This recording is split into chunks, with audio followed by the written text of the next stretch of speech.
माननीय अध्यक्ष जी, मेरे लिए बहुत सम्मान और गौरव की बात है कि आज मैं इस महान सदन के सामने 3 कानून लेकर उपस्थित हुआ हूं।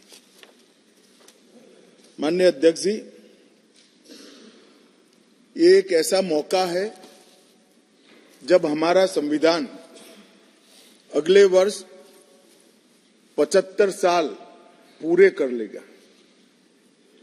ये एक ऐसा मौका है जब अभी-अभी आपकी अध्यक्षता में ही इस संसद ने इस देश की मातृशक्ति को 33% आरक्षण सदनों में देकर कानून बनाने में इनकी हिस्सेदारी तय की है और उसी समय में ये ऐतिहासिक सदन में करीब 150 साल पुराने 3 कानून जो हमारी क्रिमिनल जस्टिस सिस्टम, आपराधिक न्याय प्रणाली को गवर्न करते हैं, वो तीनों कानूनों में पहली बार मोदी जी के नेतृत्व में भारतीयता, भारतीय संविधान और भारत की जनता का चिंता करने वाले बहुत आमूलचूल परिवर्तन लेकर मैं आया हूं। माननीय अध्यक्ष जी, इंडियन पिनल कोड, इसकी जगह जो इंडियन पिनल कोड 1860 में बना, उसका उद्देश्य ही दंड देना था, उसका उद्देश्य न्याय देना नहीं था। उसकी जगह भारतीय न्याय संहिता 2023 इस सदन की मान्यता के बाद पूरे देश में अमल में आएगी। माननीय अध्यक्ष जी, सीआरपीसी, क्रिमिनल प्रोसीजर कोड 1998, इसकी जगह भारतीय नागरिक सुरक्षा संहिता 2023 इस सदन की अनुमोदना के बाद अमल में आएगी और इंडियन एविडेंस एक्ट 1872 की जगह भारतीय साक्ष्य विधेयक 2023 अमल में आएगा। कई लोगों को मैं इस बिल को स्टैंडिंग कमेटी को भेजने के बाद मिला हूं। आज तो यहां पर बोलने के लिए तो बैठे नहीं हैं, परंतु मुझे कहते हैं क्या फर्क पड़ेगा। सुनते तो मालूम पड़ते कि फर्क क्या पड़ता। माननीय अध्यक्ष जी, एक बेजान मुर्दा पड़ा है और अगर उसमें आत्मा होती है तो जिंदा इंसान बनता है। इतना आमूलचूल परिवर्तन हमारी आपराधिक न्याय प्रणाली का के अंदर आना है।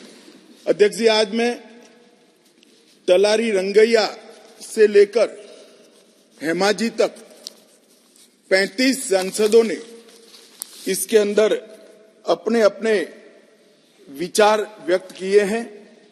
वो सभी को मैं ध्यान से सुना है। ढेर सारी चीजें ज्यादातर किसी के सुझाव बदलाव के लिए नहीं है, कुछ सुझाव बदलाव के लिए भी है, मगर कुछ चीजें जो उठाई गई हैं उसको मैं मानता हूं कि मेरी स्पष्टता के बाद इनकी चिंता से वो मुक्त हो जाएंगे और कुछ लोग, ओवैसी साहब हो या कोई 1-2 और है, जिनकी चिंता ही ऐसी है जो समाप्त नहीं की जानी चाहिए, चिंता उनकी एक कानून से बड़ी है, वो बहुत उचित हुआ। इसलिए ऐसी चिंता का मेरे पास कोई समाधान नहीं है, परंतु स्पष्टता से काफी सारी चीजें क्लियर हो जाएगी और मैं 3 ऑफिशियल अमेंडमेंट लेकर भी आऊंगा जो मैं बाद में बताऊंगा। माननीय अध्यक्ष जी, एक तीनों कानून अंग्रेजों के जमाने से बनाए थे। जैसा मैंने कहा कि 150 साल पुराने कानून है। मोदी जी ने प्रधानमंत्री बनने के बाद गुलामी की मानसिकता और गुलामी के सारे चिन्ह इस देश में से जल्दी मिट जाए और नए आत्मविश्वास के साथ महान भारत की रचना का रास्ता प्रशस्त हो, इस पर आग्रह रखा। उन्होंने लाल किले की प्राचीर से कहा, मान्यवर, उन्होंने कहा कि कॉलोनियल कानूनों से जल्दी इस देश को मुक्ति मिलनी चाहिए और उसी के तहत गृह मंत्रालय ने 2019 से इसमें परिवर्तन लाने के लिए गहन विचार विमर्श चालू किया था। मान्यवर, ये जो कानून थे, ये कानून एक शासक ने, विदेशी शासक ने अपने शासन को बनाए रखने के लिए बनाए हुए कानून थे। एक गुलाम प्रजा को गवर्न करने के लिए बनाए हुए कानून थे और इसकी जगह अब ये जो कानून आ रहे हैं वो हमारी संविधान की मूल 3 चीजें, व्यक्ति की स्वतंत्रता, मानव के अधिकार और सबके साथ समान व्यवहार, ये 3 सिद्धांतों के आधार पर बनाए जा रहे कानून है। ये इसका मूल परिवर्तन है जो कुछ लोग पहचान नहीं पाए। मान्यवर, हमारे यहाँ न्याय की बहुत पुरानी अवधारणा है। हमारे यहाँ न्याय की अवधारणा अनेक प्रकार के दर्शन के अंदर समाहित, व्यास, अत्रि, याज्ञवल्क्य, बृहस्पति, पराशर, चाणक्य, वत्सायन, देवानंद ठाकुर, जयंत भट्ट, गणेश उपाध्याय, केशव मिश्र, रघुनाथ शिरोमणि, ये सभी विद्वानों ने अनेक प्रकार की संहिता में दंड और न्याय पर अपने विचार रखे हैं जो मूल भारतीय विचार है। मान्यवर, तीनों कानूनों को अभी जो है, ये तीनों कानूनों को अगर ध्यान से देखते हैं तो इसके अंदर न्याय की कल्पना ही नहीं है। दंड देने की बात को ही न्याय माना जाए। हमारे यहाँ, हमारे शास्त्रों में दंड की कल्पना न्याय से उठी। पाश्चात्य विचारों के जो अंग्रेज शासन में लाए गए कानून थे, उसमें न्याय का उद्भव दंड में से होता है। हमारे यहाँ दंड इसलिए दिया जाता है कि जो विक्टिम है, जिसका अहित हुआ है, जिसके अधिकारों की रक्षा नहीं हुई, उसको न्याय मिल पाए, इसलिए किसी को दंड देते हैं। और दंड देने का उद्देश्य क्या है? विक्टिम को न्याय देना और वो दंड के माध्यम से और कोई इस तरह की गलती न करे, इस तरह का समाज के अंदर एक एग्जाम्पल प्रस्तापित करने के लिए ये दंड का प्रोविजन है। ये नए जो 3 कानून लेकर मैं आया हूं, वो मूल भारतीय न्याय के संहिता के आत्मा को प्रगटीकरण देने वाले कानून है और सच अर्थ में आजादी के इतने सालों के बाद मान्यवर पहली बार ये तीनों आपराधिक कानूनों का, अपराध की सिस्टम को चलाने वाले कानूनों का, क्रिमिनल जस्टिस सिस्टम को चलाने वाले कानूनों का पहली बार मानवीयकरण होगा। मान्यवर, ये कानूनों को ध्यान से पढ़ेंगे तो ये कानून के अंदर आज तक, जब तक ये सदन रिपील नहीं करेगा तब तक यूनाइटेड किंगडम की संसद ने बनाया हुआ कानून आज हम हमारे कानून में विद्यमान है। प्रांतीय अधिवेशन, वो भी अंग्रेजों के जब हम गुलाम थे तब का शब्द है। क्राउन के प्रतिनिधि का सम्मान, London gazette, jury, Lahore court, United Kingdom of Great Britain and Ireland, Commonwealth, her majesty सरकार, लंदन गजेट के जिक्र, ब्रिटिश क्राउन का दबदबा, इंग्लैंड के न्यायालय और हर मेजेस्टी रोमेनियन और बैरिस्टर शब्द प्रयोग का जिक्र आजादी के बाद भी 75 साल तक होता गया। मोदी जी के इस इनिशिएटिव ने हमारे तीनों कानून को एक गुलामी की मानसिकता और उसके चिन्हों से मुक्त कराया। मान्यवर, ये कानून जो बनाए थे, ढेर सारे लोगों ने कहा, कुछ सांसद मुझे पर्सनली भी मिले, वो समझ ही नहीं पाते थे कि फर्क क्या कर रहे हैं। मैंने कहा कि ये सब आपको समझना है तो सबसे पहले चैप्टर को समझिए। चैप्टर की अनुक्रमणिका देखेंगे तो ही मालूम पड़ जाएगा कि कानून इस देश के नागरिकों के लिए नहीं बने थे, कानून अंग्रेजों की राज की सुरक्षा के लिए। मान्यवर, अभी जो कानून हम रिपील करने जा रहे हैं, वो कानून में मानव वध और किसी महिला के साथ अत्याचार, उसके पहले सरकारी खजाने को लूटने की सजा, रेलवे की पटरी उखाड़ने की सजा और ब्रिटिश ताज के अपमान की सजा को रखा गया था। मानव वध तो बेचारा 302 नंबर पर बैठा बैठा अपनी राह देख रहा था। सुरक्षा प्रायोरिटी क्या थी? मानव वध नहीं थी। किसी महिला के साथ हुआ दुर्व्यवहार, अत्याचार को न्याय दिलाना नहीं था। प्रायोरिटी खजाने की रक्षा था, रेलवे की रक्षा था और ब्रिटिश ताज की सलामती रखना प्रायोरिटी थी।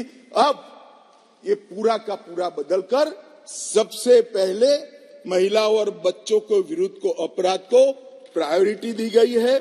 मानव शरीर पर प्रभाव डालने वाले विषयों को प्रायोरिटी दी है।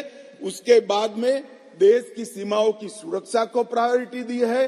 उसके बाद में सेना, नौसेना, वायुसेना के संबंधित अपराधों को लिखा गया है। उसके बाद इलेक्ट्रोल अपराधों को लिखा गया है। उसके बाद सिक्के, करेंसी नोट, बैंक नोट और सरकारी स्टैंप के साथ छेड़खानी को लिया गया है और उसके बाद ब्ला ब्ला ब्ला बाकी सारी चीजें आती हैं। तो पहली बार हमारे संविधान का जो स्पिरिट है, वो स्पिरिट के हिसाब से कानून अब मोदी जी के नेतृत्व में बनने जा रहा है। मुझे गौरव है कि तीनों कानूनों को 150 साल के बाद बदलने का और वो बिल को पायलट कर इस सदन में लाने का गौरव मुझे प्राप्त हुआ है। मान्यवर, जो कहते थे कि हम नहीं समझते हैं, मैंने कहा कि अगर मन खुला रखोगे और मन भारतीय रखोगे तो समझ में आ जाएगा। मन अगर इटली का है तो कभी समझ में नहीं आएगा। मान्यवर, मन का सवाल होता है, भाषा का सवाल नहीं होता है। मन अगर यहाँ का है तो तुरंत समझ में आ जाता है, मन अगर यहाँ का नहीं है तो कभी समझ में नहीं आएगा। मान्यवर, इसमें बहुत सारी चीजों पर हमने थ्रस्ट दिया है। आतंकवाद की व्याख्या अब तक किसी भी क्रिमिनल जस्टिस सिस्टम के कानून में नहीं थी। पहली बार मोदी सरकार आतंकवाद को अब व्याख्यायित करने जा रही है, जिससे इसका कोई लूपहोल्स उठाकर आगे फायदा न ले पाए। मान्यवर, इसके साथ साथ राजद्रोह को देशद्रोह में बदलने का काम किया। पहले राजद्रोह की व्याख्या थी, मैं आगे डिटेल में बताऊंगा। राज से मतलब शासन था, भारत नहीं था। किसी भी राज्यकर्ता के खिलाफ कोई भी कुछ बोलता था तो इसके पर अपराध, राजद्रोह का कानून लग जाता था। हमने व्यक्ति की जगह देश को रखा है। व्यक्ति की टीका ये लोकतंत्र का सबसे अच्छा लक्षण है और देश को नुकसान करने वाले को कभी बख्शना नहीं चाहिए। ये दृढ़ता भी इसमें है। राजद्रोह को इतने साल के बाद देशद्रोह में परिवर्तित करने का काम ये कानून करेगा। मान्यवर, कानून में आज इस सदन के सभी सभासदों को गारंटी देना चाहता हूं कि आने वाले 100 साल के टेक्निकल इनोवेशन जितने भी होंगे, इसकी कल्पना कर हमारी न्यायिक पद्धति को इससे सुसज्ज करने के लिए सारे प्रोविजन इसी कानून के अंदर कर दिए गए हैं और सारी टेक्नोलॉजी का उपयोग कर जल्दी न्याय बने, इसके लिए भी हम आगे बढ़ रहे हैं। मॉब लिंचिंग का प्रावधान भी किया है। एक बार मैं किसी भाषण में चिदम्बरम साहब को सुन रहा था। उन्होंने कहा कि गृह मंत्री की परीक्षा है कि नया कानून लेकर आएंगे तो मॉब लिंचिंग का क्या करेंगे। चिदम्बरम साहब, ना आप हमारी पार्टी को समझे हो, ना हमारे सिद्धांतों को समझे हो। हमारी पार्टी की केवल एक और एक आइडियोलॉजी है, भारत का उत्कर्ष। एकमात्र आइडियोलॉजी पर Bharatiya Janata party. Mob lynching घृणित अपराध है और उसको हम नए कानून में फांसी की सजा का प्रावधान कर इंक्लूड कर रहे हैं। मगर अब मैं आपको पूछना चाहता हूं, आपने भी इस देश में 70 साल में 58 साल शासन किया है, आपने मॉब लिंचिंग को भला अब तक क्यों नहीं लाए थे? हम तो जब बदलाव किए तब लाए। मॉब लिंचिंग शब्द का उपयोग हमें गाली बोलने के लिए तो खूब किया, मगर जब सत्ता में आए तब भूल गए। इस प्रकार के व्यवहार को जनता जानती है, इसीलिए उस ओर बैठे हो और उस ओर से भी सदन के बाहर बैठे हो। मान्यवर, ये जो इनका डबल स्टैंडर्ड है, इसके कारण उनकी पार्टी को आज इतनी सारी दिक्कतें उठानी पड़ी है। मान्यवर, पुलिस और नागरिक के अधिकारों के बीच में बहुत अच्छे से इसमें संतुलन साधा गया है। सजा का दर बढ़ाने के लिए हमने ढेर सारे प्रावधान इसके अंदर करे हैं, जिससे सजा करने का प्रतिशत बढ़ेगा। साइबर क्राइम के लिए भी ढेर सारी प्रोविजंस किए हैं और कम्युनिटी सर्विस को भी हम पहली बार इंट्रोड्यूस करके उसको कानूनी जामा पहनाने जा रहे हैं, जिससे जेलों पर के बर्डन को कमी आ जाएगी।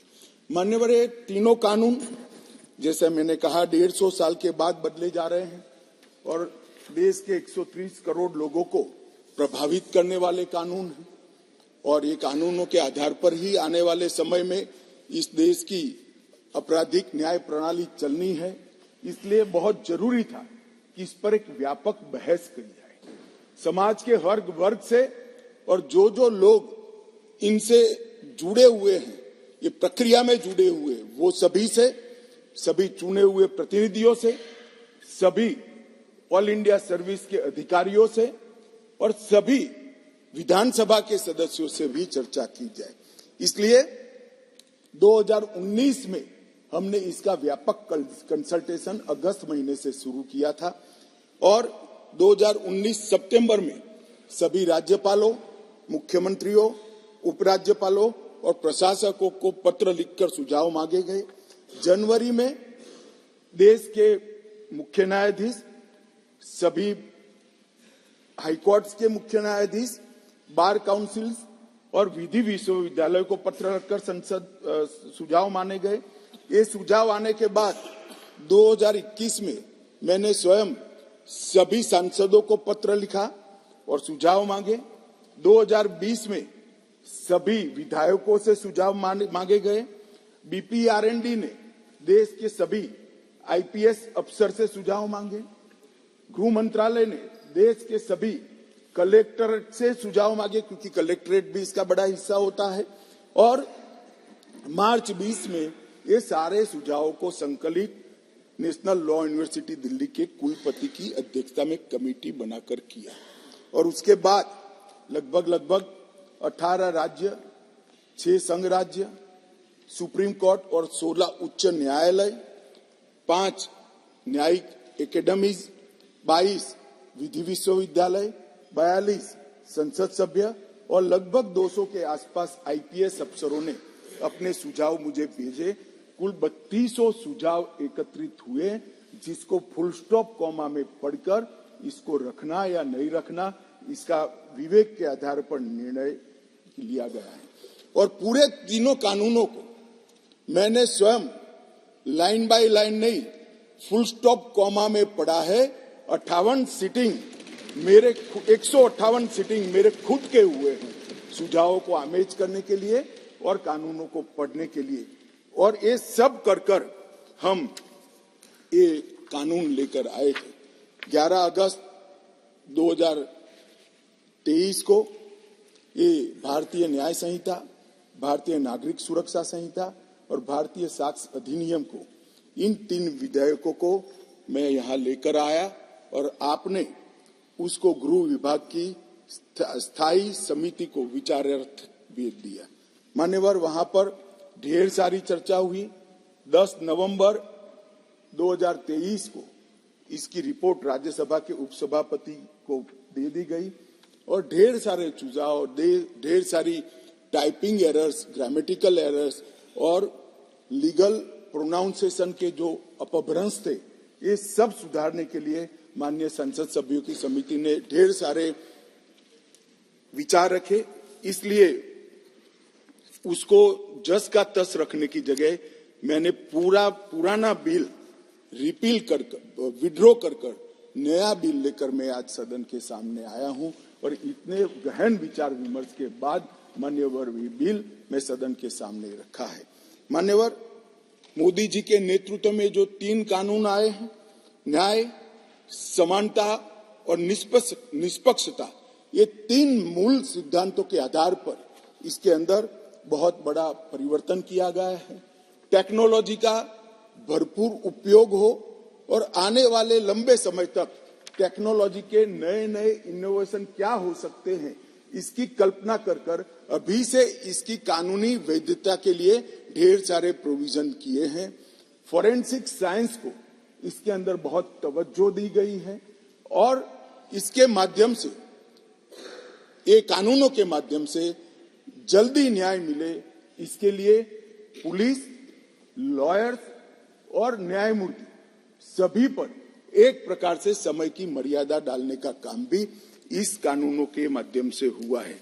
मान्यवर, भारतीय नागरिक सुरक्षा संहिता, इसमें पहले सीआरपीसी में 484 धाराएं थी, इसके जगह अब 531 होंगी। 177 धाराओं में बदलाव किया गया है, 9 नए जोड़े गए हैं, 39 नए सबसेक्शन जोड़े गए हैं, 44 नए प्रोविजन और स्पष्टीकरण जोड़े गए हैं, 35 सेक्शन में टाइमलाइन जोड़ी गई है और 14 धाराओं को निरस्त कर हटा दिया गया है। इसी तरह आईपीसी की जगह भारतीय न्याय संहिता में पहले 511 धाराएं थी, इसकी जगह 358 अब रह गई है। 21 नए अपराधों को जोड़ा गया है। 41 अपराधों में कारावास की अवधि को बढ़ाया गया है। 82 अपराधों में जुर्माना बढ़ाया गया है।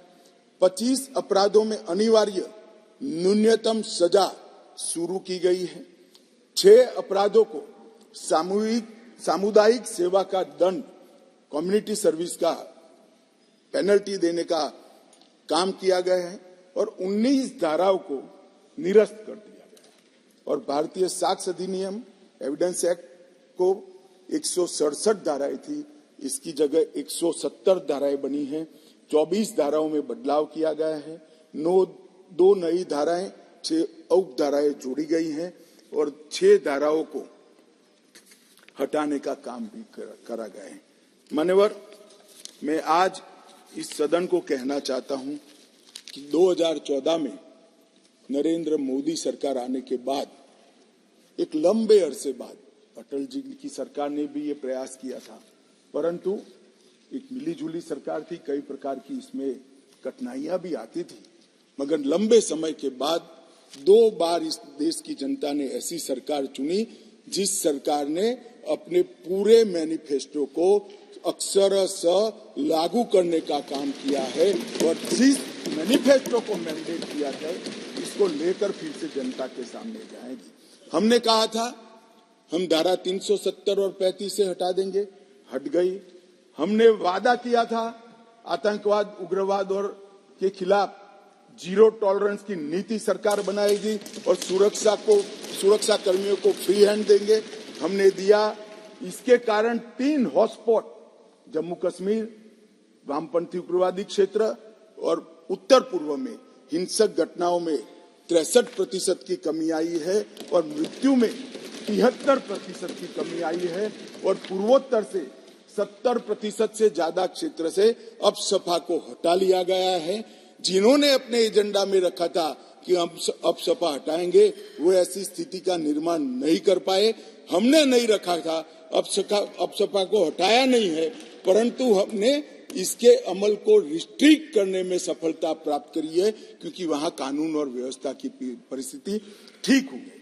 हमने मान्यवर कहा था कि अयोध्या में जितना हो सके उतना जल्दी राम मंदिर बनाएंगे और 22 जनवरी को वहां पर राम लल्ला विराजमान होगा। ये नरेंद्र मोदी सरकार है, ये नरेंद्र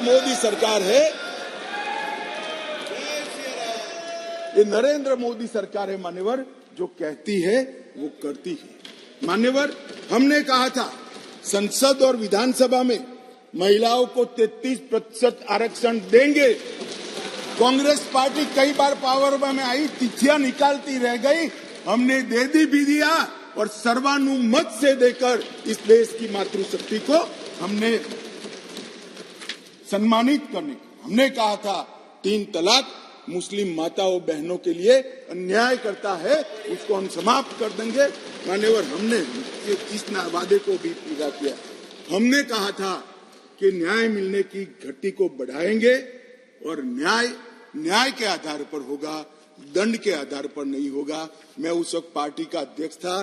श्रीमान राजनाथ सिंह जी घोषणा पत्र लेकर जनता के सामने गए थे और आज हम दोनों बैठे हैं। मुझे आनंद है मोदी जी ने ये पार्टी के वादे को आज पूरा करने का। मान्यवर, न्याय एक बहुत अम्ब्रेला टर्मिनोलॉजी, न्याय एक सभ्य समाज की नींव डालता है। हमारे संविधान ने राजनीतिक न्याय, आर्थिक न्याय, सामाजिक न्याय, न्याय की कई परिभाषाएं बनाकर हमारे लिए रखी है और ढेर सारे अनुच्छेद में 38, 39 से 142 में इसका जिक्र भी किया है। मगर जनता के आम मानस में न्याय का मतलब क्रिमिनल जस्टिस सिस्टम से होगा। न्याय अनेक प्रकार के हैं, मैं इसका स्वीकार करता हूं। बड़ी पवित्र संकल्पना हमारे संविधान निर्माताओं ने रखी है, परंतु जनता डे टू डे में क्रिमिनल जस्टिस सिस्टम को न्याय कहती है। और आज मैं ये जो 3 बिल लेकर आया हूं, मोदी जी ने सालों से देश की जनता की जो अपेक्षा थी कि हमें पेनल्टी नहीं चाहिए, हमें दंड नहीं चाहिए, हमें न्याय चाहिए, आम आदमी की सुरक्षा होनी चाहिए, वो बिल इस बिल के माध्यम से होगा। राज्य का सबसे पहला कर्तव्य मान्यवर न्याय होता है और लोकतंत्र के 3 स्तंभ न्यायपालिका, कार्यपालिका और विधायिका, ये तीनों एक न्याय का मजबूत प्रशासन देने के लिए हमारे संविधान निर्माताओं ने 3 के बीच में काम की बंटवारा किया है। और आज पहली बार तीनों मिलकर दंड केंद्रित नहीं परंतु न्याय केंद्रित क्रिमिनल सिस्टम लेंगे। आपकी अध्यक्षता में ये न्याय यहां पर कानून बनेगा, इसका इम्प्लीमेंटेशन कार्यपालिका करेगी और इसका बाकी रहा हुआ इम्प्लीमेंटेशन न्यायपालिका करेगी। ये तीनों अंग इकट्ठा होकर इस देश में भारतीय विचार की न्याय प्रणाली को प्रस्थापित करेंगे। और न्याय, जैसा मैंने कहा, एक अम्ब्रेला टर्म है। न्याय कहते हैं तो बहुत बड़े समुदाय के प्रति होता है। इसमें आरोपी और विक्टिम दोनों आ जाते हैं और दंड कहने पर केवल आरोपी की तरफ ही देखा जाता है। तो संतुलन बनाते हुए नए कानून में लेकर आया हूं। यहां पहले दंड देने की सेंट्रलाइज सोच वाली कानून थे, अब विक्टिम सेंट्रिक जस्टिस इसका यहां पर उद्भव होने जा रहा है। ईज ऑफ जस्टिस को सरल, सुसंगत, पारदर्शी और जवाबदेही प्रोसीजर के माध्यम से साकार किया गया है और एनफोर्समेंट के लिए निष्पक्ष, समयबद्ध, evidence based speedy trial, court तथा प्रिजन का इससे बर्डन कम होने वाला है और कन्विक्शन रेशियो भी इससे बढ़ने वाला है। मान्यवर, कई लोगों ने अलग अलग सुझाव करे हैं। पहले मैं बिल के बारे में बताकर इसका जवाब दूंगा। और सबसे बड़ी बात है मान्यवर कि जो बिल लेकर मैं आया हूं वो ढेर सारी नई चीजों को भी इसमें जगह देने वाला बिल है और इसका उपयोग करने वाला बिल है। इन्वेस्टिगेशन को हमने फोरेंसिक साइंस के आधार पर प्रोसिक्यूशन को बल देने का फैसला किया है। बलात्कार की पीड़िता का ऑडियो वीडियो रिकॉर्डिंग के माध्यम से रिकॉर्ड लेना कंपलसरी किया है। कई सारी जगह पे मैं आगे बताऊंगा आपको टेक्नोलॉजी का उपयोग किया है और कोर्ट पर भी ढेर सारे समय को कम करने के प्रावधान पर हमने डाले हैं। मान्यवर, आज के बाद इस देश में अभी तीन प्रकार की न्याय प्रणाली है। कहीं मेट्रो जज होते हैं, कहीं नहीं होते, कहीं फर्स्ट क्लास मैजिस्ट्रेट होते हैं, कहीं नहीं होते हैं। एक कानून पारित होने के बाद कश्मीर से कन्याकुमारी और द्वारिका से लेकर आसाम तक सभी देश में एक ही प्रकार की न्याय प्रणाली होगी और न्याय प्रणाली का में समानता इसी कानून के माध्यम से आएगी। मान्यवर, इसमें डायरेक्टर ऑफ प्रोसिक्यूशन का एक्सटेंशन और उसका महत्व और उसको कंपलसरी करने का काम किया है, क्योंकि न्याय प्रणालिका में किसी निर्दोष को अन्याय हो जाए या तो किसी विक्टिम को न्याय न मिले, दोनों किस्सों में हमारी त्रिस्तरीय न्यायिक व्यवस्था है, उसमें अपील का बड़ा महत्व है। आज अपील का निर्णय वही लोग करते हैं जो वो गलती जो हुई है, मानो विक्टिम को लगता है कि मेरे साथ न्याय नहीं हुआ है, तो वही निर्णय करते हैं अपील करनी या नहीं करनी जिसने ये गलती की है।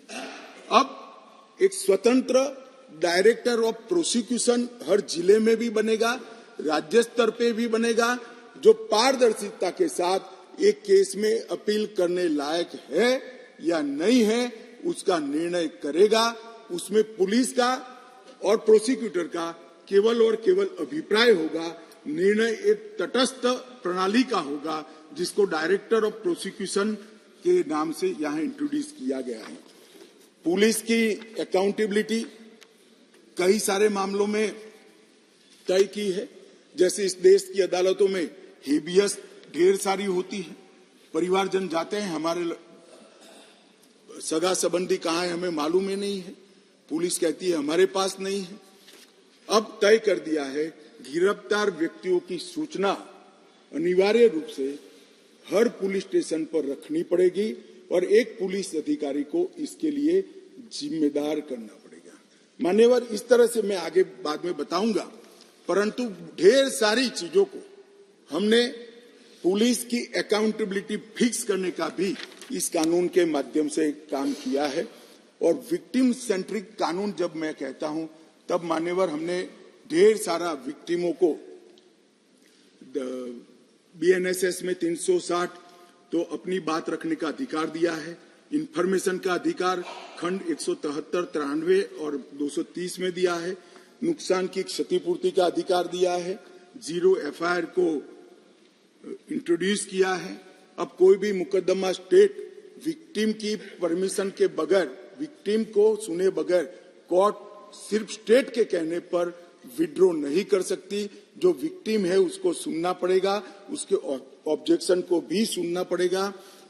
विक्टिम को, जो फरियादी है, उसको 90 दिनों में जांच की प्रगति के बारे में इंफॉर्मेशन देने की जिम्मेदारी पुलिस की गई है। एफआईआर, गवाहों के बयान और पुलिस की रिपोर्ट, ये सभी को कंपलसरी कॉपी देने का प्रोविजन इसके अंदर कर दिया गया है। और जांच और मुकदमे के विभिन्न चरणों की पीड़ित अथवा उसके परिवारजनों को जानकारी प्रदान करने के लिए भी हमने ढेर सारे प्रोविजन मान्यवर किए हैं, जिससे मैं मानता हूं कि पुलिस की अकाउंटेबिलिटी फिक्स होगी और विक्टिम को न्याय मिलने की शुरुआत होगी। मान्यवर, मैं अब तीनों कानूनों के महत्वपूर्ण प्रावधानों को आपके सामने और आपके माध्यम से ये सदन के सामने और देश के सामने रखना चाहता हूं। भारतीय न्याय संहिता की मैं पहले बात करूंगा मान्यवर, और जैसा मैंने कहा कि इसमें ढेर सारे मानव संबंधित अपराधों को बहुत पीछे रखा गया था, क्योंकि इसका महत्व ही नहीं था। उनका महत्व अपना शासन चलाना था। जैसे बलात्कार का नंबर धारा 375, 376 था। अब जहां से अपराधों की बात शुरू आती है, इसमें सबसे पहले धारा 63 और धारा 69 में बलात्कार को रख दिया गया है। गैंग रेप को भी आगे लाया गया, बच्चों के खिलाफ अपराध को भी आगे लाया गया है। मर्डर 302 था, अब 101 हुआ है। किडनैपिंग 359 और 369 था, अब 137 और 140 हुए। ट्रैफिकिंग 370, 370A था, अब 143 और 44 हुए। माननीय, शुरुआत की डेफिनेशन और प्रोसीजर को छोड़कर सीधा मानव संबंधित, पहले महिला और बच्चे और फिर शरीर संबंधित अपराधों को हमने प्रायोरिटी दी है, क्योंकि इसी को हम व्यक्ति की सुरक्षा के साथ जोड़कर देखते हैं मान्यवर, और उसको सुनिश्चित करना ये कानूनों की प्रायोरिटी है मान्यवर। अंग्रेजों ने बनाया हुआ राजद्रोह का कानून, जिसके तहत तिलक महाराज, महात्मा गांधी, सरदार वल्लभ भाई पटेल, ढेर सारे हमारे आजादी के स्वतंत्र सेनानी, बड़े बड़े हमारे नायक सालों के सालों 6-6 साल तक जेल में रहे। वो कानून अब तक चलता रहा था। विरोध तो करते थे जब ऑपोजिशन में होते थे, मगर सत्ता में आते थे तब इसका दुरुपयोग भी करते थे, हटाने का नाम नहीं देते थे। पहली बार नरेंद्र मोदी जी ने ऐतिहासिक निर्णय किया है कि राजद्रोह की धारा 124 को पूर्णतया समाप्त, इसको हटाने का काम किया। अभी ओवैसी साहब हंस रहे हैं। ओवैसी साहब, मैं भी थोड़ा साइकोलॉजी पढ़ा हूं, विज्ञान का विद्यार्थी हूं, फिर इनके मन में है कि आपने बदल कर रख दिया।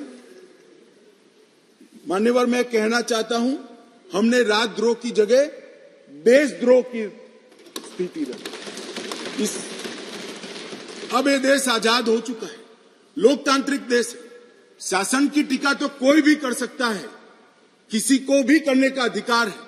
इसके लिए इस देश में अब किसी को जेल में नहीं जाना पड़ेगा, चाहे हमारा शासन। मैं फर्क समझाता रहा हूं, जो बड़े कटाक्षमय तरीके से ओवैसी साहब हंस रहे इसलिए, मगर इस देश के खिलाफ कोई बोल नहीं सकता, इस देश के हितों को कोई नुकसान कर नहीं सकता। इस देश के झंडे, इस देश की सीमाएं, इस देश के संसाधनों के साथ अगर कोई खिलवाड़ करेगा तो निश्चित रूप से उसको जेल में जाना, और जेल में जाना चाहिए। मानिए, ये हमारी सरकार का थ्रस्ट है। इस देश की सुरक्षा किसी भी की सुरक्षा से सबसे ऊपर होनी चाहिए, सुप्रीम होनी चाहिए, सबसे पहले राष्ट्रपति। इसलिए जो लोग राजद्रोह हटाकर हम देशद्रोह की धारा लाए हैं, इनको अपने विचारों के कपड़े पहनाने का प्रयास करते हैं। इसलिए मैं इस पर डिटेल में बात करता हूं। मान्यवर, आईपीसी 124C, उसमें शब्द प्रयोग था सरकार के खिलाफ की गई बात। मेरी बात ध्यान से सभी सदस्य सुने। अंग्रेजों ने बनाए हुए कानून में लिखा था 124C, सरकार के खिलाफ की गई बात। बीएनएस धारा 152 जो इसकी जगह आई है, भारत की संप्रभुता, एकता और अखंडता को तोड़ने वालों पर इस धारा का उपयोग है। वहां सरकार शब्द प्रयोग है, यहां देश है, भारत शब्द प्रयोग है। आईपीसी में आसन या प्रयोजन की बात नहीं की थी। किस उद्देश्य से आप बोलते हैं, किस उद्देश्य से करते हैं, इसकी बात ही नहीं की। करना ही काफी है। हमने इसमें देशद्रोह की डेफिनेशन में आशय की बात करी है, उसका उद्देश्य क्या है, उसका आशय क्या है, इसका महत्व है। अगर उद्देश्य देशद्रोह का है तो इसको कठोर से कठोर दंड मिलना चाहिए, और उद्देश्य अगर शासन का विरोध करना है तो उसको दंड नहीं मिलना चाहिए। उसको वाणी स्वतंत्रता का अधिकार है। अब घृणा और अवमानना, शासन की अवमानना, शासन की घृणा करना, तिरस्कार करना, इसको हटाकर हमने शब्द प्रयोग क्या किया है, सशस्त्र विद्रोह, विध्वंसक गतिविधियां और अलगाववादी गतिविधियां शब्द प्रयोग। और अगर कोई कहता है सशस्त्र विद्रोह, बम धमाके, गोलीबारी और विध्वंसक प्रवृत्ति करने के बाद भी कोई जेल में नहीं जाना चाहिए, तो मैं इस विचार से इत्तेफाक नहीं रखता हूं। ये जेल में जाने ही चाहिए, सजा होनी ही चाहिए। इस देश में किसी को यह अधिकार नहीं है। मान्यवर, मैं इसलिए कहता हूं कि कुछ लोग ये नए इनिशिएटिव को अपना कलर देने का प्रयास कर रहे हैं, मगर आपका कलर, आपकी सोच, आपके विचार, आपकी नजर आपको मुबारक हो। हम तो संविधान की स्पिरिट को लेकर आगे चलने वाले लोग हैं। देश के खिलाफ जो कुछ करेगा उसको जरूर सजा होगी, ऐसा कानून में होना चाहिए। मान्यवर, आज मैं इतना ही कहना चाहता हूं कि हजारों स्वतंत्र सेनानी जो राजद्रोह की कलम के तहत अपने जीवन के स्वर्ण काल जेल में काटे, देश को आजादी दिलाने के लिए, अंग्रेजों को देश में निकालने के लिए, आज नरेंद्र मोदी सरकार के इनिशिएटिव से इनके आत्मा को एक प्रकार से जरूर संतुष्टि मिलेगी कि आजाद भारत में आज ये अन्यायी प्रोविजन को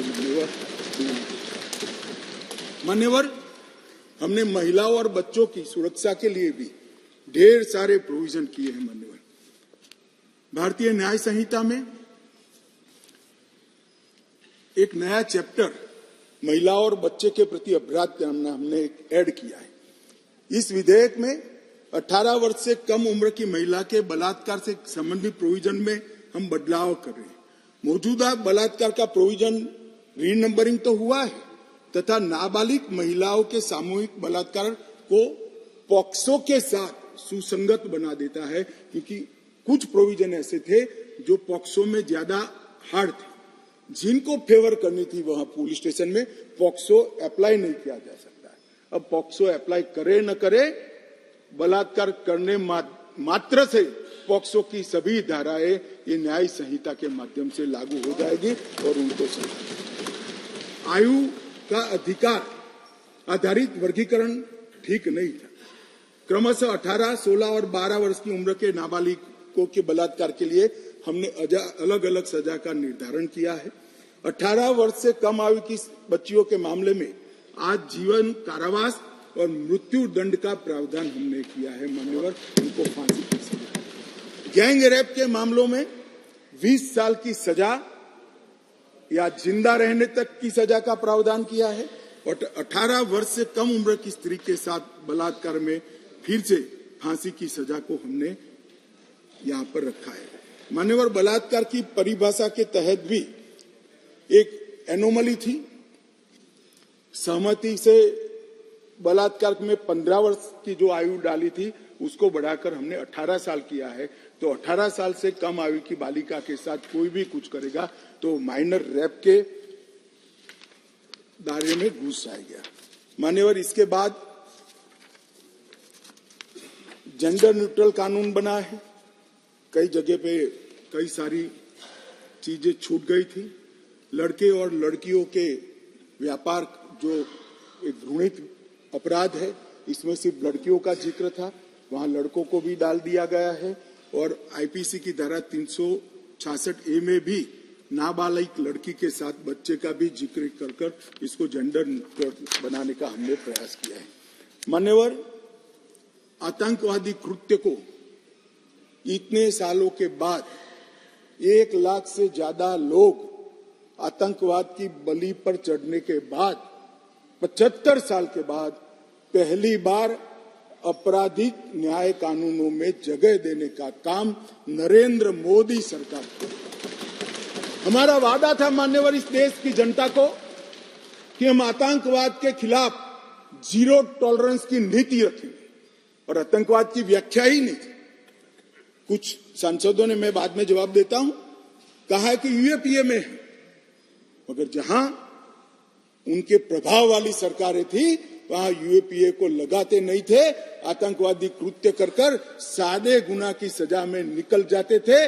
अब हमने ये मूल कानून के अंदर ही आतंकवाद का जिक्र कर ऐसे लोगों को जेल के बाहर आने का रास्ता लगभग असंभव कर दिया।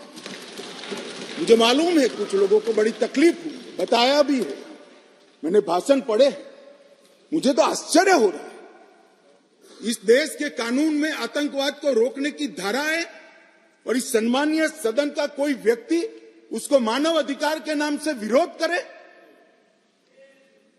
आतंकवाद ही मानव अधिकार का सबसे बड़ा हनन करता है। जो आतंकवाद फैलाता है, आतंकवादी कृत्य करता है, जिसका जो विक्टिम होता है, इसके मानव का अधिकार का हनन आतंकवादी कृत्य करने वाला व्यक्ति करता है और उसको कठोर से कठोर सजा मिलती है।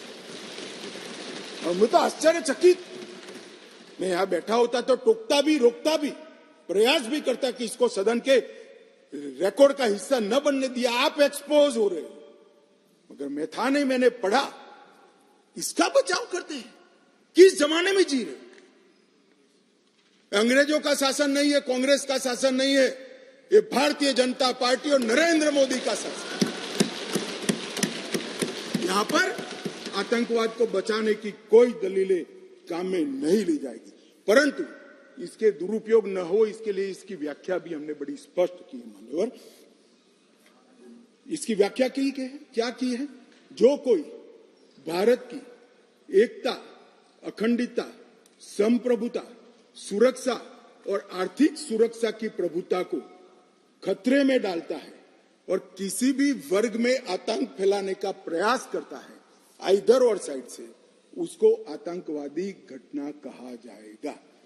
उसका विवरण दिया है। डायनामाइट, विस्फोटक पदार्थ, जहरीले गैस, न्यूक्लियर का उपयोग, ऐसी घटनाओं में जब कोई भी मृत्यु होती है तो ये घटना करने वाला आतंकवादी कृत्य में लिप्त माना जाएगा। अब इसमें कहां दुरुपयोग की गुंजाइश है? मगर मन में एक भय पड़ा है मान्यवर, वो भय से ये विरोध जन्म लेता है और मैं तो मानता हूं ये भय तो रहना ही चाहिए। जो आतंकवादी कृत्य करते हैं उनके प्रति कोई दया भाव नहीं होना चाहिए। कठोर से कठोर इनके लिए कानून का प्रावधान होना चाहिए और ये नरेंद्र मोदी सरकार का उचित ही निर्णय है कि आतंकवाद के लिए ये कानून में हमने जगह दी है। उसके बाद भारत सरकार, किसी राज्य सरकार, विदेश की सरकार, अंतरराष्ट्रीय सरकारी संगठन के सुरक्षा को बाधित करने वाले कृत्य भी आतंकवादी माने जाएंगे। मान्यवर, मैं नहीं मानता इसमें कहीं पर भी कोई गुंजाइश बची है कि इसका दुरुपयोग हो। और मैं सदन को आश्वस्त करना चाहता हूं, कानून तो लिखी हुई चीज है, इसका अमल करते वक्त अगर कोई इसका दुरुपयोग करता है, जहां तक हमारी सरकार का सवाल है साहब, हम उसको रोकेंगे भी और उसको नसीहत भी करेंगे, सजा भी देंगे। और सबसे ऊपर कोर्ट है। अगर किसके ग्रीवेंसेस है तो ये आतंकवाद को रोकने का प्रोविजन भी कोर्ट के ऊपर तो नहीं है। धारा लगते ही कोर्ट इसकी मीमांसा करेगी, मगर इसके डर से आतंकवाद को ही न रोका जाए, मैं इस बात से सहमत नहीं हो सकता मान्यवर। मैं सदन से अपील करना चाहता हूं कि इस धारा को जो मोदी सरकार लेकर आई है, आपका समर्थन चाहिए, आशीर्वाद चाहिए और जीरो टॉलरेंस का एक संदेश इस सदन से जाना चाहिए। मान्यवर, संगठित अपराध की भी पहली बार व्याख्या की गई है। कई राज्य और राज्यतर गैंगे संगठित अपराध करती हैं, इसके लिए कोई विशेष कानून नहीं था। इसके अंदर हमने साइबर अपराध को, आर्थिक अपराध को, भूमि हत्याना को, हथियारों की व्यापार को, डकैती को और मानव लोगों की तस्करी करने, व्यक्तियों की मानव तस्करी में, ये सभी को इसके अंदर रखा है। आर्थिक अपराध की भी हमने व्याख्या की है। करेंसी नोट, बैंक नोट, सरकारी स्टैंप का कुटकरण, हवाला व्यवहार और बड़े पैमाने पर वित्तीय कपट और आर्थिक व्यवस्था को तोड़ने के सभी प्रयास, इसको भी आर्थिक अपराध की व्याख्या की तरह पहली बार लाने का काम नरेंद्र मोदी जी कर रहे हैं। और इससे मुझे लगता है कि न्यायपालिका का काम काफी सरल हो जाएगा। मान्यवर,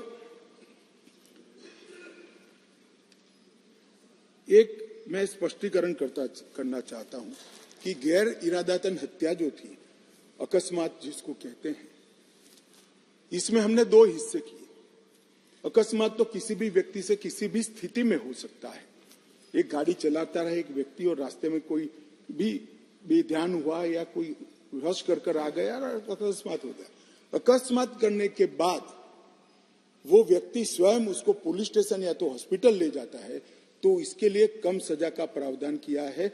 और हिट एंड रन केस, मरता हुआ छोड़कर कोई भाग जाता है, तो इसके लिए हमने 10 साल की सजा का प्रावधान किया। और मैं मानता हूं कि इससे हिट एंड रन के केस में काफी कमी आएगी। पर ये करते करते जो डॉक्टरों की नेग्लिजेंसी से अगर किसी की मृत्यु आती है, तो वो भी गैर इरादतन हत्या में आ जाती थी। इसकी भी सजा बढ़ गई। तो हमने इसको मैं आज ऑफिशियल अमेंडमेंट लेकर आऊंगा, डॉक्टरों को इससे मुक्त कर दिया है।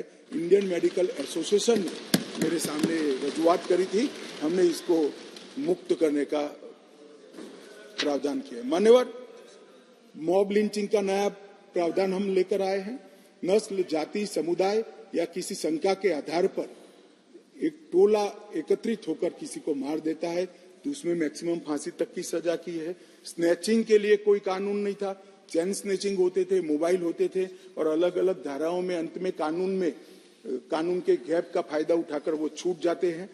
स्नैचिंग के लिए भी हमने कानून लाया है। और मान्यवर, गंभीर चोट का जो कानून था इसमें भी हमने 2 डिवीजन करे हैं।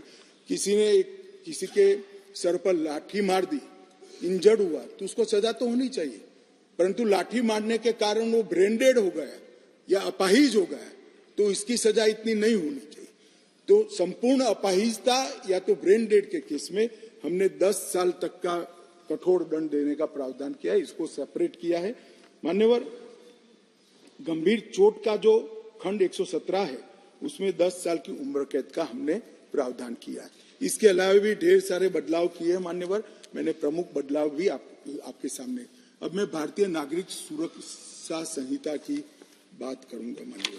मान्यवर, इस देश में न्याय प्राप्त करने में सबसे बड़ी बाधा है तो गरीबों के लिए तो आर्थिक बाधा है, मगर हमारे संविधान ने इसकी योजना बनाई। गरीब से गरीब व्यक्ति को शासन के द्वारा वकील भी दिया जाता है, न्याय भी मिलता है, परंतु न्याय मिलता ही नहीं। कल ही मुझे माननीय रक्षा मंत्री में बिल पेश कर रहा था, बता रहे थे 2003 में कोई एक्सीडेंट हुआ था, इसका साक्षी का सेवन 2023 में कल ही माननीय रक्षा मंत्री जी के साथ आया है। सजा कब होगी वो तो अभी किसी को मालूम नहीं। माननीय सालों के सालों तक तारीख पे तारीख पढ़ते रहते हैं। पुलिस न्यायपालिका को दोषित करती है, सरकार पुलिस और न्यायपालिका दोनों को दोषी करते हैं, और पुलिस और न्यायपालिका बैठती है तो सरकार को दोषित करती है। सब एक दूसरे के पीछे कानून का सहारा लेकर हमने इस कानून में ढेर सारी चीजों को हमने स्पष्ट कर दिया। मैं इसको बहुत बारीकी से बताना चाहता हूं मान्यवर, क्योंकि ये समझना कानून बनाने वालों के लिए बहुत महत्वपूर्ण है। मान्यवर, पुलिस द्वारा दंडित कार्यवाही सीआरपीसी में कोई समय निर्धारित नहीं। आप एक कंप्लेन देते हो, इसका संज्ञान वो 10 साल के बाद भी ले सकते हैं। अब 3 दिनों के अंदर ही एफआईआर दर्ज करनी होगी अगर प्राथमिक जांच होगी, इसको कंपलसरी कर दिया। और 3 से 7 साल की सजा के मामले में 14 दिनों के अंदर प्रारंभिक जांच, आरोप सही है या गलत है, इसका प्रारंभिक जांच देकर एफआईआर करनी पड़ेगी। तो ज्यादा से ज्यादा आप 14 दिन तक प्रारंभिक जांच कर सकते हो, और छोटी सजा है तो 3 दिन के अंदर ही एफआईआर रजिस्टर करनी पड़ेगी। सबसे पहली न्याय में समय की कटौती यहां होगी। अब जांच रिपोर्ट जो जिला मजिस्ट्रेट को भेजना है, इसके लिए भी कोई समय के प्रावधान नहीं था, हर कर दिया। अब 24 घंटे में तलाशी रिपोर्ट के बाद 24 घंटे में उसको न्यायालय के सामने रख दिया जाएगा, आप उस पर बैठ नहीं सकते हो। मेडिकल प्रैक्टिशनर और चिकित्सा जांच की रिपोर्ट, मेडिकल हुआ, कोई समय मर्यादा नहीं। जब उसकी आत्मा कहेगी, जब उनको समय होगा, सारी परेशानियों से वो मुक्त होगा जाए, तब देंगे। अब हमने बिना किसी देर से बलात्कार पीड़िता की रिपोर्ट को भी 7 दिन के अंदर पुलिस थाने में और न्यायालय में डायरेक्ट भेजने का काम हमने यहां निश्चित किया। मान्यवर, पहले चार्जशीट का समय नहीं, 60 से 90 दिन में चार्जशीट करने का एक कानूनी प्रोविजन था, परंतु री इन्वेस्टिगेशन, मेरी जांच चालू है, ऐसा कर सालों सालों तक चार्जशीट लटकाए जाते थे, केस लटकाए जाते थे और लोग केस से परेशान होते। हमने कह दिया कि 60 से 90 दिन का जो समय था वो तो रहेगा, और 90 दिन के बाद और 90 दिन तक ही फर्दर इन्वेस्टिगेशन कर पाओगे। अगर 90 दिन के बाद फर्दर इन्वेस्टिगेशन करना है तो कोर्ट से ऑर्डर लेना पड़ेगा चार्जशीट को आप 180 दिन के बाद पेंडिंग नहीं रख सकते हो। ये हमने प्रोविजन कर ट्रायल जल्दी हो इसके लिए शुरुआत कर दी। मान्यवर, इसके बाद मैजिस्ट्रेट के समय कब कार्यवाही शुरू होगी, मैजिस्ट्रेट के समय समक्ष, इसकी भी समय मर्यादा थी। अब मैजिस्ट्रेट साहब के साथ हमने बाध्य कर दिया है कि 14 दिनों के अंदर इसका संज्ञान आपको लेना ही पड़ेगा और कार्यवाही चालू, इसको लटका नहीं सकते। तो जो हमारे यहाँ बहुत सारी फरियाद आती है, सच्चा झूठा भगवान जाने, 12 बजे तक कोर्ट चलती है, 12 बजे के बाद कुछ नहीं चलता है। अब अगर 14 दिनों में संज्ञान लेना है तो कोर्ट को इसको समाप्त कर ही जाना पड़ेगा। और आरोपी द्वारा आरोप मुक्त होने का जो निवेदन है वो भी 60 दिन के अंदर ही करना पड़ेगा। पहले क्या करते थे, एक केस में 25 आरोपी, तो एक के बाद एक 25 लोग लिंगरिंग रूप से एक्विटल का अपील करते ही जाते थे और 10 साल तक मुकदमा चलता नहीं था। अब जिसको भी करना है 60 दिन के अंदर करना है और 60 दिन में न्यायाधीश ने इस पर सुनवाई करनी है। तो ये ज्यादा से ज्यादा 120 दिन में केस ट्रायल पर आएगा। प्ली बार्गेनिंग के लिए भी समय नहीं था, अब तय कर दिया है।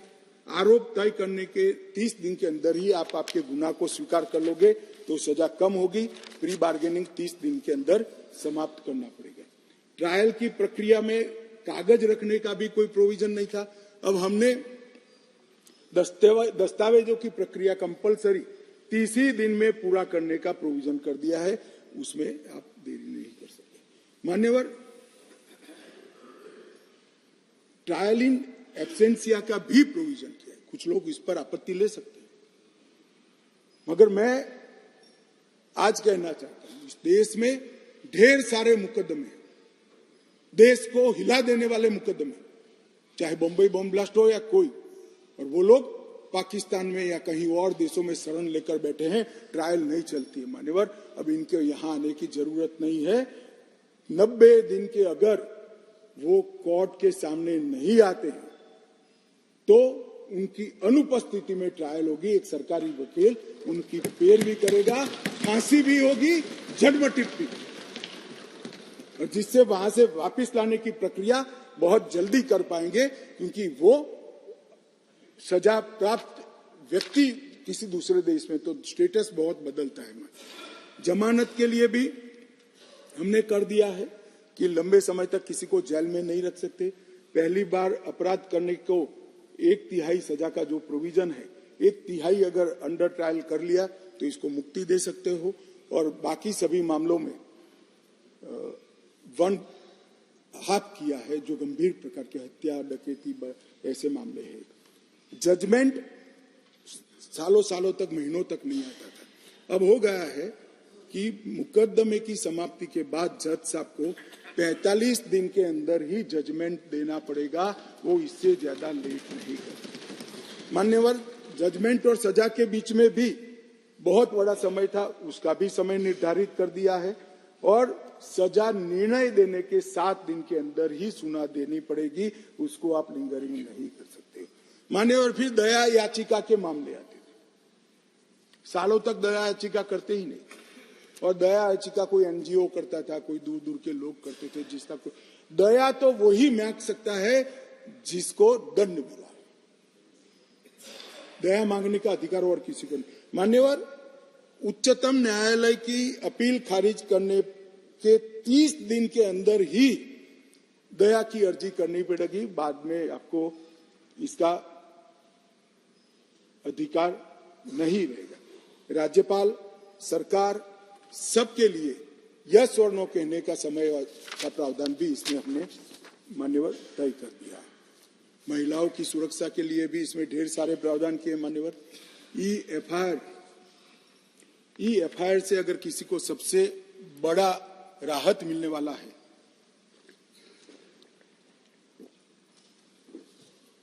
तो महिलाओं को मिल रहा है।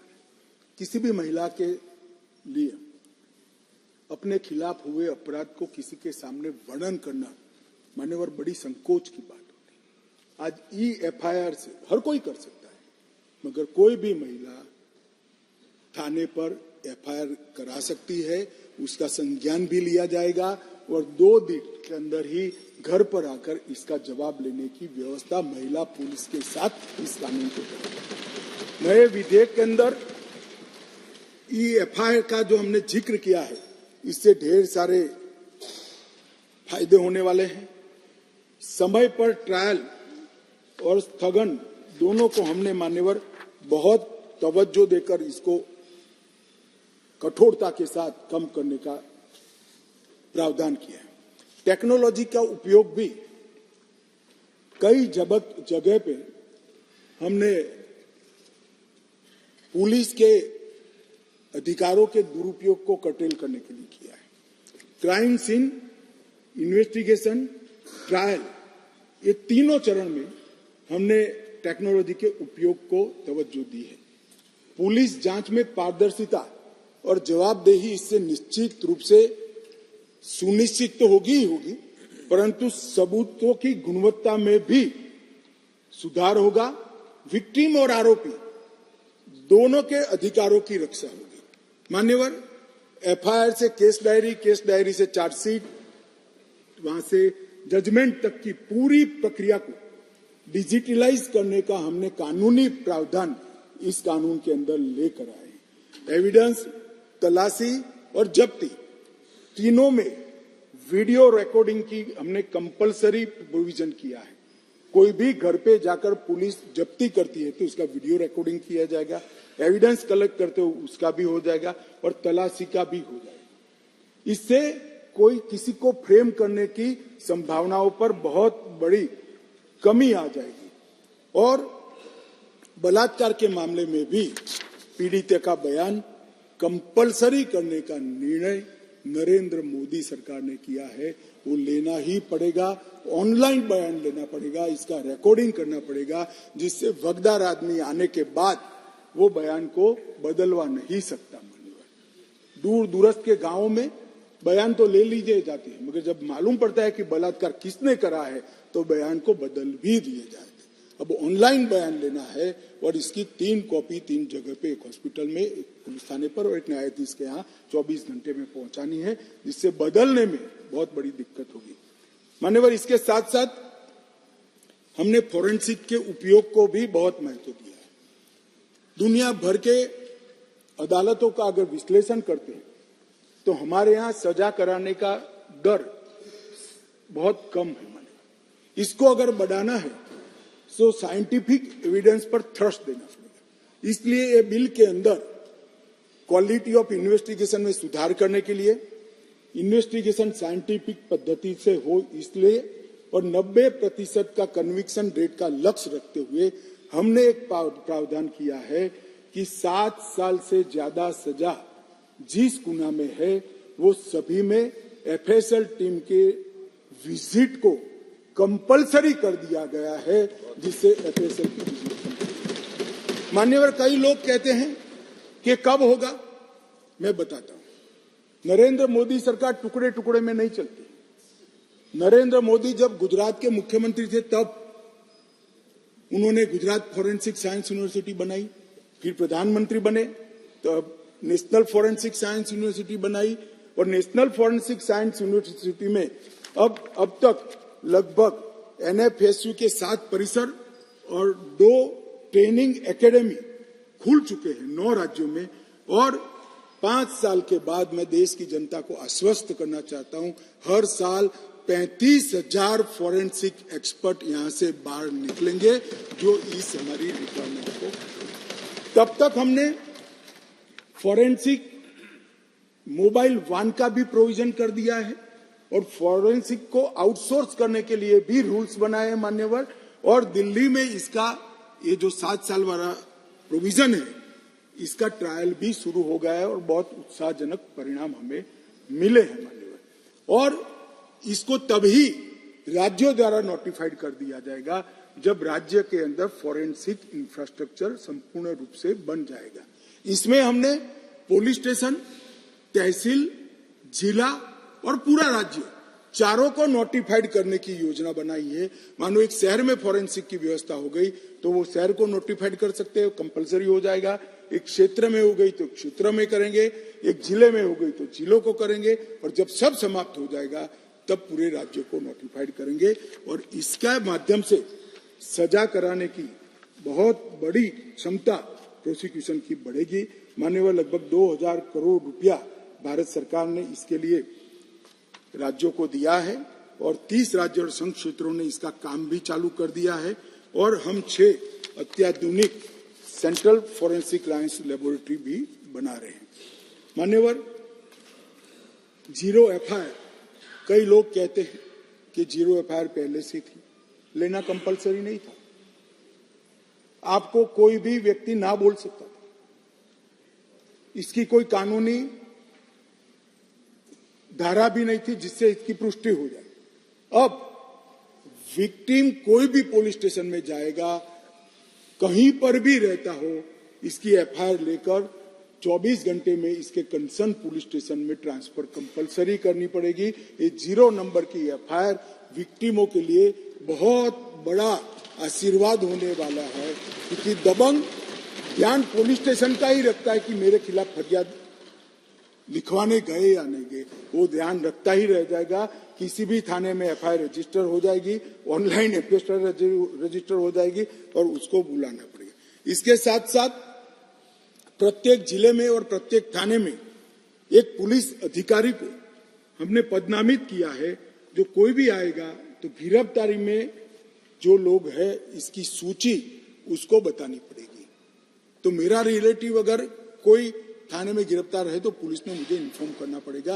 अज्ञात स्वरूप से किसी को अनऑथराइज कब्जा रखकर नहीं रह पाएंगे। पुलिस अधिकारी ने 90 दिन के भीतर विक्टिम को जांच की प्रोग्रेस पत्र से या तो डिजिटल माध्यम से देना होगा। यौन हिंसा के माध्यम से पीड़िता का बयान महिला न्यायिक मजिस्ट्रेट द्वारा रिकॉर्ड करना है। अगर वो नहीं उपलब्ध है, ज्यादा इंजर्ड हुए हैं, तो महिला पैरा मेडिकल स्टाफ की उपस्थिति में इसको दर्ज किया जाएगा। यौन उत्पीड़न के बयान को यही है जो मैंने कहा, और जहां तक हो सके बयान रिकॉर्ड करते वक्त इसके माता पिता या अभिभावक को भी उपस्थित रखने का प्रयास किया जाएगा। हमने बहुत सारे सरलता लाने के लिए भी प्रयास किया है। जैसे समरी ट्रायल में अब तेजी आ जाएगी। पहले 2 वर्ष तक थे, अब 3 वर्ष तक कर दिए हैं। कम गंभीर मामलों में अब समरी ट्रायल हो जाएगा तो ट्रायल जल्दी होगी। सिविल सर्वेंट के विरुद्ध प्रोसिक्यूशन, जो सरकारी अधिकारियों के खिलाफ गुना रजिस्टर होते थे, उसको मंजूरी की जरूरत होती थी। सालों सालों तक बाबू मंजूरी देने ही नहीं देते थे। अब अगर 120 दिन में रिजेक्शन नहीं आता है तो उसको मंजूरी मानकर सरकारी अधिकारियों के खिलाफ केस चला लिया जाए। तब इस पर कोई बैठ नहीं सकता। सिविल सर्वेंट एक्सपर्ट पुलिस अधिकारी, उसको जवाब देने के लिए ट्रांसफर होते रहते, मान्यवर प्रमोशन होते रहते हैं। जब डीजी बनते हैं तब डीएसपी के जवाब देने जाने। अब वो ही पद पर बैठा हुआ व्यक्ति फाइल के आधार पर जवाब देगा। वो व्यक्ति को आने की जरूरत नहीं है। और कोर्ट को अगर जरूरत लगे कि तो ऑनलाइन इसकी गवाही लेने का प्रावधान भी मान्य हमने कर दिया। जमानत और बॉन्ड को सुस्पष्ट नहीं किया गया था, अब हमने जमानत और बॉन्ड को सुस्पष्ट कर दिया है। घोषित अपराधियों की संपत्ति की कुर्की की भी हमने यहां पर प्रावधान कर दिया। मान्यवर, कोई अपराधी न्याय की शरण में आता ही नहीं, भाग जाएगा और सालों सालों तक केस लंबित रहेंगे। केस तो चलेंगे इसके अनुपस्थित, मगर उसकी संपत्ति की कुर्की भी की जाएगी। और प्रोक्लेम्ड ऑफेंडर घोषित करने के लिए 10 वर्ष या अधिक की सजा या आजीवन कारावास या मृत्युदंड, इसको प्रोक्लेम्ड ऑफेंडर घोषित किया जाएगा। पहले केवल 19 अपराधों में ही भगोड़े घोषित कर सकते हैं थे, अब 120 अपराधों में भगोड़े घोषित करने का हमने प्रावधान किया, जिससे देरी न हो। और उसमें बहनों पर अत्याचार का भी मामला हमने ले लिया है। मान्यवर, सबसे बड़ा जो मैंने कहा, ट्रायल इन एब्सेंसिया, कुछ सदस्यों ने इसके खिलाफ थोड़ा आवाज भी उठाया है, ज्यादातर तो बाहर थे तो बहुत नहीं उठ पाए, वरना तो हर एक बोलता। मगर मैं ये पूछना चाहता हूं मान्यवर, गुनाह कर कर जो देश के बाहर भाग गए हैं, इनके प्रति क्या सिंपैथी है आपकी भाई? मुझे बताइए तो।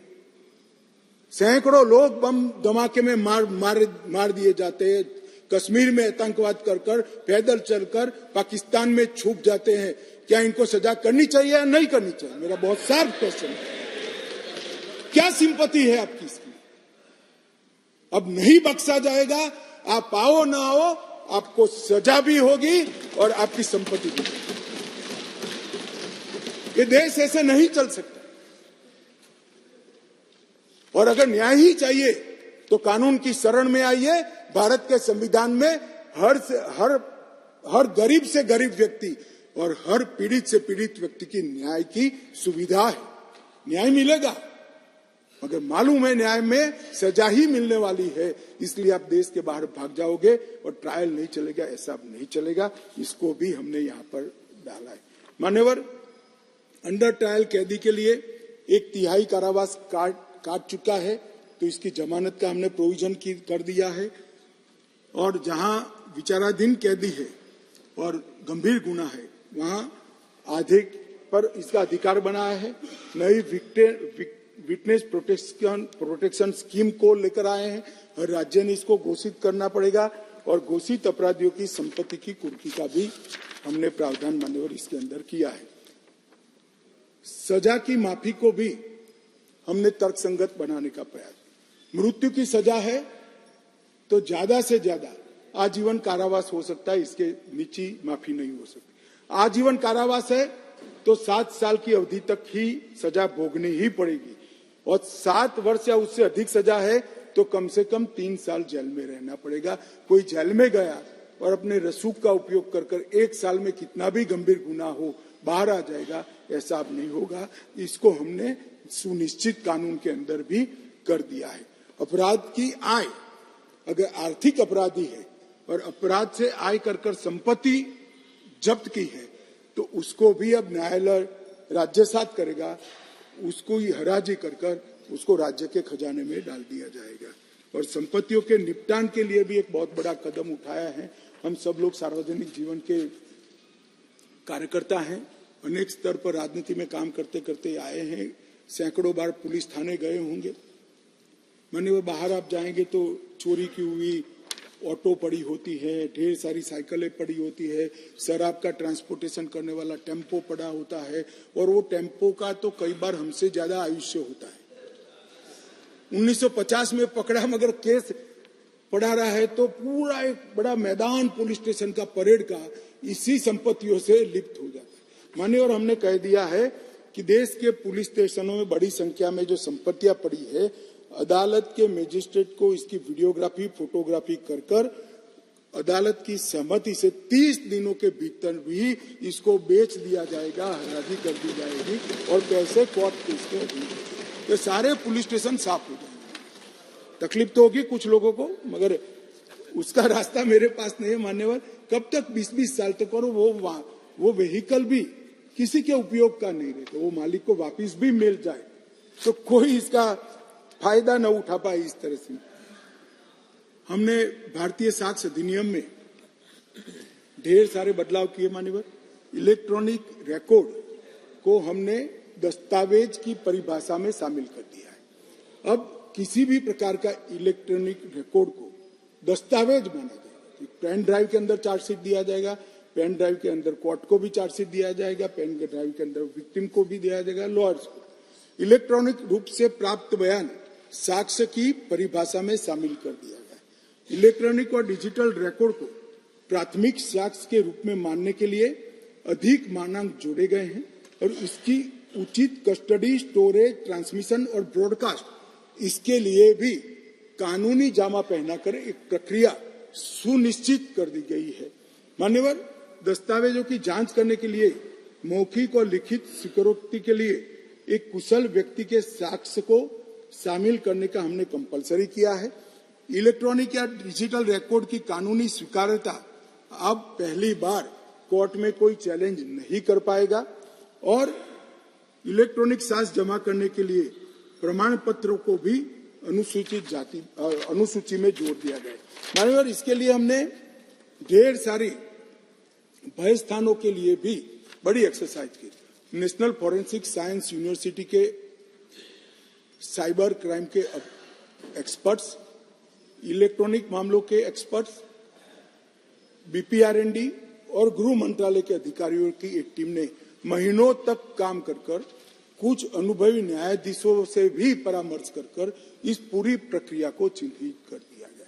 माननीय, मैं इतना सुनिश्चित कह सकता हूं कि जब इसका संपूर्ण अमल देश के हर थाने में हो जाएगा, मान्यवर, हमारी न्यायिक प्रक्रिया दुनिया में सबसे आधुनिक में आधुनिक न्यायिक प्रक्रिया भारत की। मान्यवर, इसका पूरा प्रोविजन इसके अंदर किया है। उसको भी पुलिस स्टेशन, तहसील, जिला, कमिश्नरेट और स्टेट लेवल पर नोटिफाइड कर सकेंगे। जैसे जैसे थाने क्लियर करते जाएंगे हम इसको मान्यवर आगे बढ़ाते। और हमने अब तक ICGS के माध्यम से मान्यवर ढेर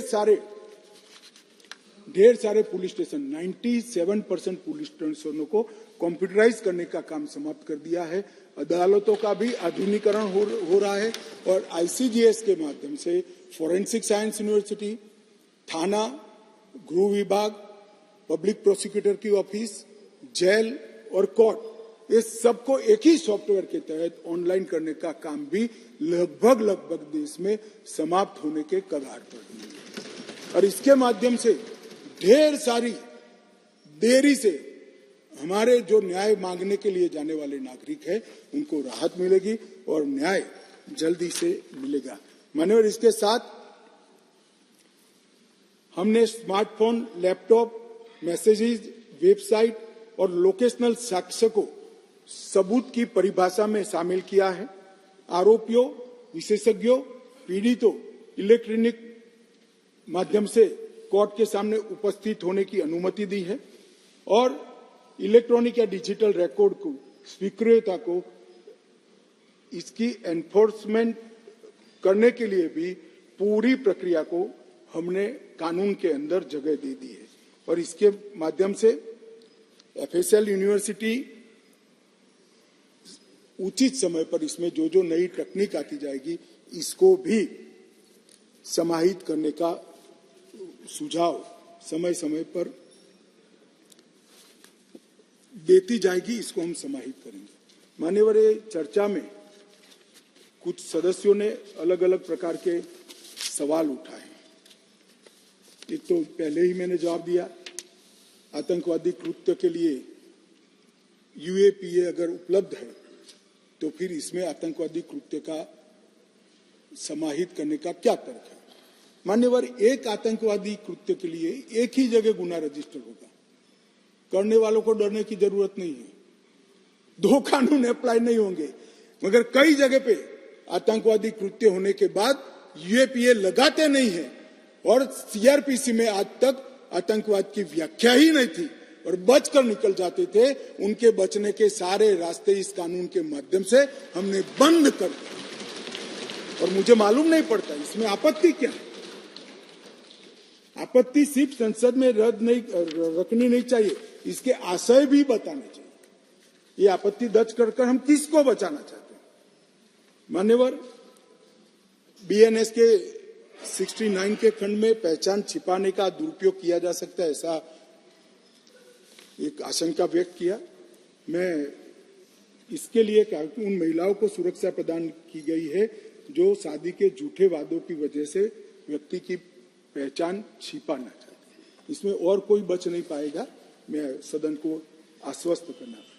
मान्यवर, एक आया कि दया की याचिका मामले में थर्ड पार्टी को अधिकार देना चाहिए। मैं बिल्कुल खिलाफ।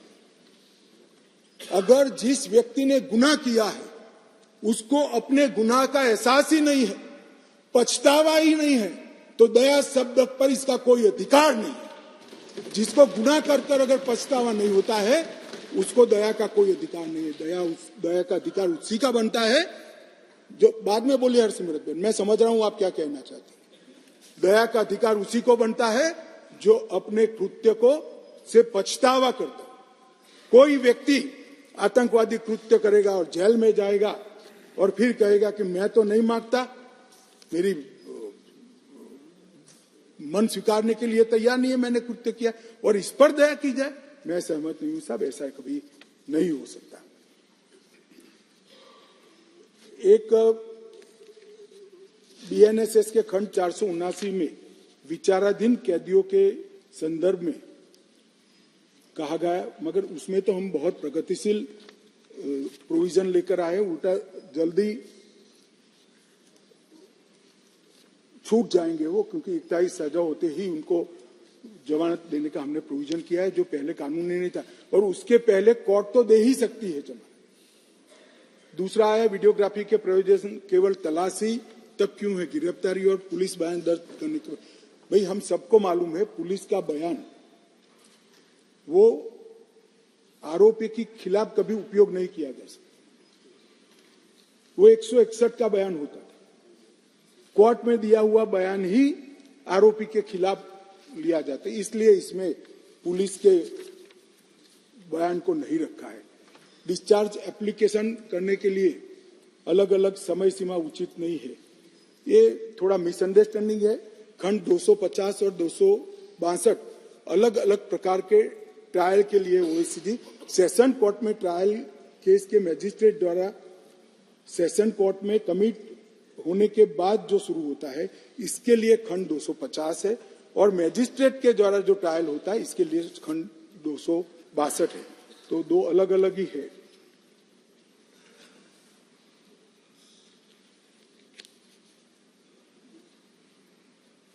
एक माननीय सदस्य ओवैसी जी ने कहा था क्लॉज 187 में हिरासत की अवधि को पूरे डिटेंशन पीरियड तक बढ़ाया गया है, जो यूएपीए से अधिक सख्त है। थोड़ा मिसअंडरस्टैंडिंग है, टोटल कस्टडी 15 डेज की ही होगी, मगर पहले 7 दिन पुलिस पूछताछ करती है, कोई अस्पताल में जाकर जमा हो गया तो 15 दिन समाप्त हो जाए।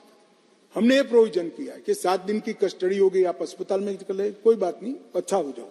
अच्छा होने के बाद वो 8 दिन के लिए तो फिर आना ही पड़ेगा, तो टोटल कस्टडी को तो हमने 15 दिन का ही रखा है, और मीनवाइल कोर्ट जमानत भी दे सकती है, प्रोविजन को भी हमने रखा है, तो इसकी जमानत पर भी असर नहीं होगी और तो कुल दिन भी नहीं बदलेगी।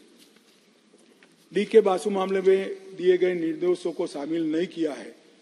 हमने भारतीय नागरिक सुरक्षा संहिता में खंड 37 में बदलाव ही कर दिया है, और हर जिले और हर थाने में एक अधिकारी को हमने नामित किया है, जिससे कस्टडी का ब्यौरा देना पड़ेगा। किसी नियंत्रण और संतुलन के बिना पुलिस की शक्तियों को बढ़ा रहे, ऐसा नहीं है। मैंने आगे बताया है कि कई जगह पे पुलिस की शक्तियों को कर्टेल भी किया गया है, कई जगह पे उस पर वॉच रखने की भी व्यवस्था मान्यवर हमने की है। इसके साथ साथ मॉब लिंचिंग के लिए भी कहा गया है, मगर इसमें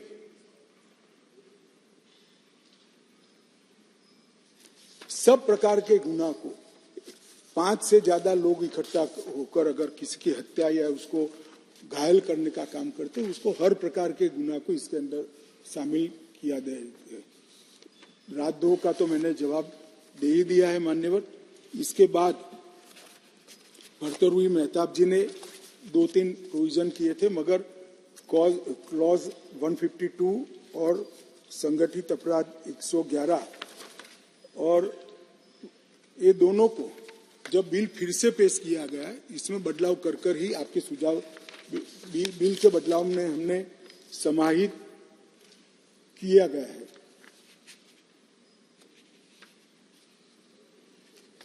और दूसरा उन्होंने कहा फॉल्स और मिसलीडिंग शब्दों का सवाल है उसमें, इसको मैं मानता हूं कि गलत सूचना फैलाने के मामले को भी इसके अंदर समाहित करना चाहिए। उस दृष्टि से हमने इसको समाहित किया है मान्यवर, और एक प्रकार से इसके दुरुपयोग न हो इसके लिए भी हमने ढेर सारे प्रोविजन और चेक बैलेंस इसके अंदर रखने का प्रयास किया है।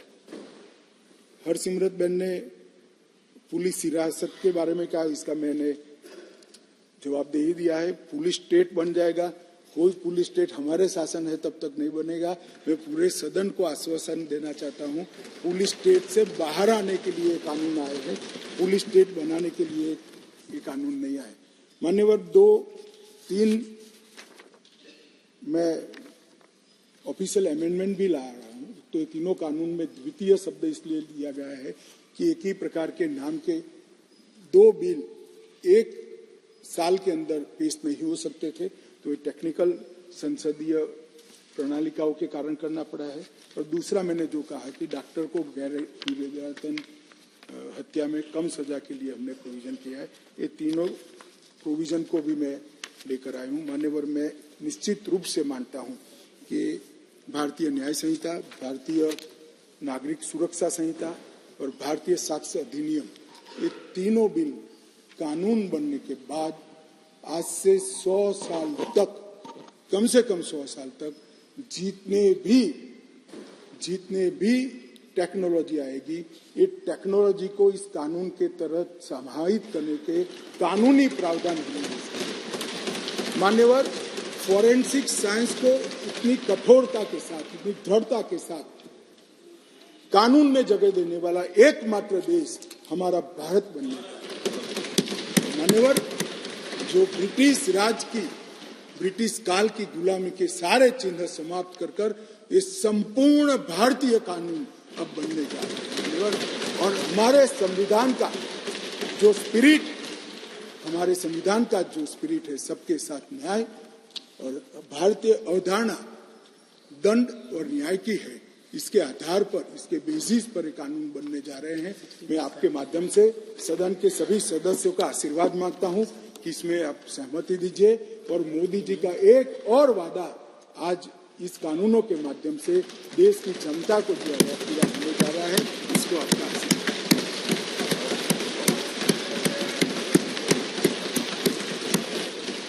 बोलिए।